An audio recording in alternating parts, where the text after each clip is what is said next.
Printing money is bad, Mm-hmm. right? It's inflationary. Mm-hmm. But borrowing printed money is insane. He borrowed all the money from the Social Security Trust Fund and used it to pay the deficit in the general fund and then reported a surplus. And in fact, I remember when he brought out that chalkboard and put that big I zero on it. remember that. Yeah, here it is, folks. This is our deficit now, zero. And he led the nation to believe that he had somehow magically paid off the national debt. Like And the people difference. people still say it to this day. Oh, yes, They they repeat. believe Oh, it. remember when Bill Clinton? They were. Paid off the debt? Yeah, yeah, oh yeah, Yeah. oh yeah, yeah. Never did, of course. The only time the national debt has ever been paid in the history of our country was in my hero president, Andrew Jackson, the And Democrat, his term, January 1st of 1835. He paid off the national debt. Can you imagine? I just, a nation that was debt free. Man, no wonder we had a boom in growth from 1835 until the dawn of the Civil War. This nation was booming. There was money everywhere. It was easy to get things financed. Funding was there. Investors didn't have a choice to go buy a government bond that guaranteed them payment. They had to take risk in the marketplace, and they did. They couldn't buy government bonds, so they bought bonds in Singer sewing machine. Maybe they bought stock in Carrier refrigerator, and it just went on. So we had a growth period in this country that's been unequaled, and I don't think we could ever equal it again unless we paid off the national debt. God love Andrew. You Yes, think that with a guy like indeed. that, they would take a pot shot at him or something like that.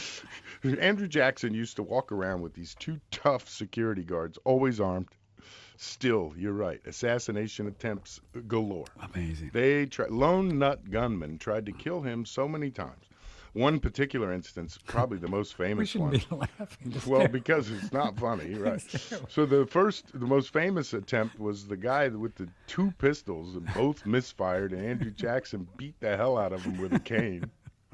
You know, but he was shot a number of times. In That's fact, died crazy. with much lead in his body, and it didn't stop him. It did not stop him. You That's vote for me, and I will kill this bank. And what he was referring to yeah. was the nation's central bank. He was. And I'm going to come down again on the Federal Reserve System today. I have to. It's my job. The Federal Reserve System was put into place in 1913 with a perpetual charter. Perpetual. Yeah. The other Lasts ones were forever. always 20 years, right? Always 20 Yeah, years. Yeah, perpetual. 20-year charter. You see how it works. After 20 years, you decide you're done. We'd get a divorce, and it's sunsets. It's automatic. This is So, forever, right? yeah, this one is a perpetual charter. Whoa. So now, in 20 years, from 1792 to 1811, the first bank of the United States used its power and its influence to corner all the critical industry in the United States. So anything new that came out, any new development, any new process, anything lucrative, they would take notes issued against the nation's tax deposits, and they would buy whatever it was. And so by 1811, Congress and the president said, yeah, we've seen your game. We've watched it for 20 years. You've grown incredibly wealthy. You've abused your positions. We're going to cancel your charter. But way back then you told us that Treasury did have a percentage That's right. into the central bank. 20%. 20%, which is But that pretty was good. gone by 1808. They kept Oh, by whittling that 1808, away. yeah, Wolcott, Willing. yeah, So they then after they bribed, 1808, in my opinion, they after bribed the 1808, the Secretary of boys owned this bank, That's right, and they were outright. buying everything, Yeah, but with and creating the money. yeah, and when the government was a partner, we had Wow. modest revenues. Yeah. But once they bought out the government shares, then revenues skyrocketed. And for the last 3 years of their existence, they were like a profit machine. Amazing. And they were taking out scads of profit on the backs of the American people without their knowledge, really. But Hmm. the Congress, wiser, said, nah, this isn't going to work. We cancel your charter. We revoke it. We're going And to be our own central bank. Yeah, we don't need you. We Mhm. don't need you at all. And with that, the British invaded. The British decided to give us a hard time again. Because they were big stakeholders in this bank. You think? The majority of the shares were owned by the same British bankers that controlled American commerce prior to 1792. So Wow. it's what Madison referred to as clinching defeat from the jaws of victory. Backwards. Clinching victory from the Yeah, jaws of of defeat. course. Very Yeah. clever, right? Yeah. So we had won the Revolutionary War. We had started our own country and issued our own constitution, and then gave away the most valuable franchise that a nation can have, and that's its sovereign ability to issue money and to keep the seigniorage. The difference between the face value or the metal value of the money and the cost to make it and put it into circulation. Wow. So And that's what your conjecture is that the War of 1812 was all about. That the British were just not okay, let's happy. put it this way. So the charter expired in 1812. Yeah. Congress declined to renew it in 1811, and the British immediately invaded. Hmm.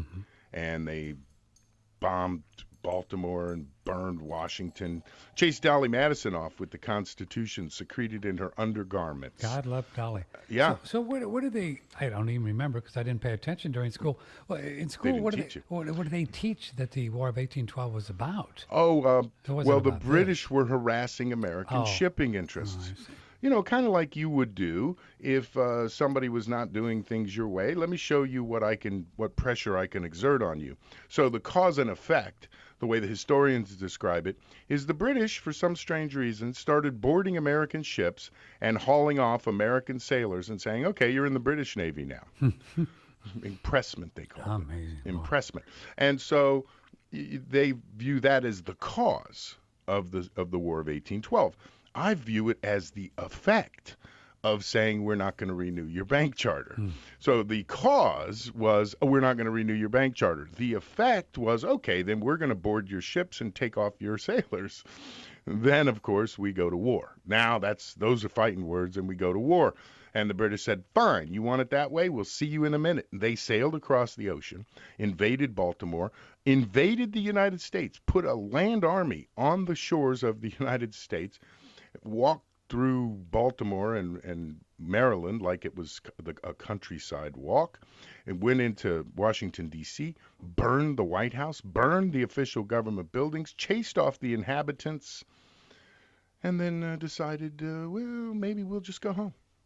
And that's, well, what changed? What changed that you guys will just go home now? Well, you rechartered the Second Bank of the United Well, States. so they acquiesced. Sure. Yeah. We gave them the Second Bank of the United So States. they wouldn't burn the White House down. Well, they already or burned they it, wouldn't yeah. keep going west. Yeah, you keep going, take the whole thing. I mean, we would have lost, no Wow. question about it. Wow. So some deal was struck in the back of the room, smoky room. Here, look, you sign this, we'll sign that. And next thing you know, there's a peace accord. But not before the British decide, you know what, let's just take the port of New Orleans from these people. Yeah. And so in 1814, Took a little trip down the Mississippi to the, or whatever. that was Jackson. That was Jackson. That was Jackson, who knew, okay, in Washington, they've concluded a peace agreement with the British, and the war's over. And what do you know? Those dastardly Brits had decided to invade New Orleans. Now, British historians today say, oh, well, communication was slow, and they didn't get the word that this treaty was signed, the Treaty of Ghent, I believe it was. And so But you're not buying that. and I'm not buying it for a minute. And they went down to New Orleans with the British military, what was gathered now after they had done their dirty deeds in Washington and Baltimore. And waiting for them there was Andrew Jackson with a bunch of militia. And man, they haven't taken a beating like that since Lexington and Concord. Good for Andrew. Man, he put it to them, and they withdrew with their tail between their legs, and New Orleans stayed safely in the United States. Thank goodness. Can you imagine? Had the British taken the port of New Orleans, they would have kept it. I doubt it would be British territory today. It'd be like Hong Kong. Well, as great Huey P. Long once said, the only thing new in this world is the history you don't know.